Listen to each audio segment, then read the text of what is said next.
Good morning दोस्तों, Aditya educational class में आपका स्वागत है। आज हम यहाँ आप लोगों को बीएड डीएलएड से संबंधित सूक्ष्म पाठ्य योजना बनाना बताएंगे।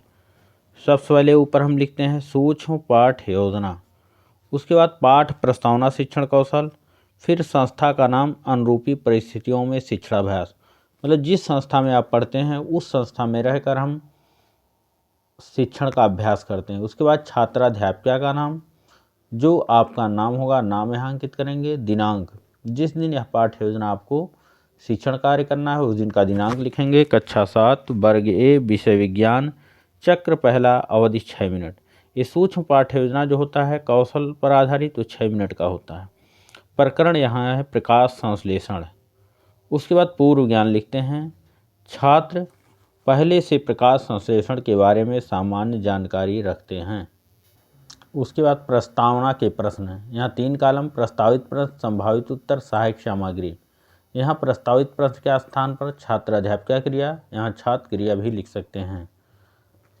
पहला प्रश्न ए क्या है? सहायक सामग्री को दिखाते हुए सहायक सामग्री में वृक्ष बना हुआ है तो छात्र अध्यापिका द्वारा पूछा जाता है यह क्या है, तो छात्र इस वृक्ष को देखकर बताते हैं यह वृक्ष है।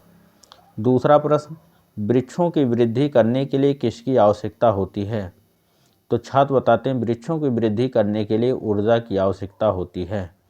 तीसरा प्रश्न, ऊर्जा वृक्षों को कहाँ किस प्रक्रिया के द्वारा प्राप्त होती है, तो छात्र बताते हैं ऊर्जा वृक्षों को प्रकाश संश्लेषण की प्रक्रिया द्वारा प्राप्त होता है। चौथा प्रश्न, प्रकाश संश्लेषण के बारे में आप क्या जानते हैं। अब ये समस्यात्मक प्रश्न है, छात्र यहाँ कुछ बताते हैं या मौन हो जाते हैं, यहाँ प्रश्न जो विस्तृत हो जाता है। उसके बाद उद्देश्य कथन लिखते हैं। बच्चों, आज हम प्रकाश संश्लेषण के बारे में अध्ययन करेंगे। उसके बाद पाठ प्रस्तावना शिक्षण कौशल की निरीक्षण एवं मूल्यांकन तालिका। 3 कॉलम, क्रम संख्या, प्रस्तावना शिक्षण कौशल के घटक, मूल्यांकन तालिका, न्यूनतम अधिकतम। पहला प्रस्तावना शिक्षण कौशल का जो घटक है, प्रस्तावना के प्रश्न पूर्व ज्ञान से संबंधित हैं। यहाँ मूल्यांकन तालिका में 0, 1, 2, 3, 4, 5, 6 यहाँ जो पढ़ाया गया प्रस्तावना का प्रश्न छात्रों के पूर्व ज्ञान था, इसलिए यहाँ 5 पे लगाया गया है। दूसरा, प्रश्न श्रृंखलाबद्ध थे। मूल्यांकन तालिका में 0, 1, 2, 3, 4, 5, 6। तीसरा घटक, प्रश्नों को मूल पाठ से जोड़ा गया। मूल्यांकन तालिका में 0, 1, 2, 3, 4, 5, 6। चौथा घटक, समुचित साधनों एवं उपकरणों का प्रयोग किया गया। मूल्यांकन तालिका में 0, 1, 2, 3, 4, 5, 6। समुचित साधन या उपकरण जैसे सहायक सामग्री का यहाँ प्रयोग किया गया है। पांचवा प्रश्न, प्रस्तावना की अवधि का विस्तार समुचित था, मतलब जो 6 मिनट है 6 मिनट में छात्राध्यापिका द्वारा पढ़ाया गया कि नहीं। मूल्यांकन तालिका 0, 1, 2, 3, 4, 5, 6 5 पे गोला लगा इसलिए सही था, अवधि विस्तार सही था। छठवां घटक, छात्रों को अप्रेरित किया गया। मूल्यांकन तालिका 0, 1, 2, 3, 4, 5, 6। सातवां घटक, छात्रों का ध्यान आकर्षित किया गया।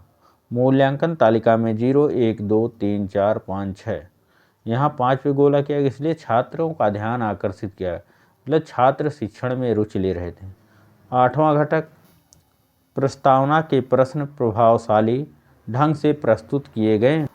मूल्यांकन तालिका में 0, 1, 2, 3, 4, 5, 6 यहाँ 5 पे लगा है, गोला किया गया इसलिए प्रस्तावना के प्रश्न जो प्रभावशाली ढंग से प्रस्तुत किए गए हैं।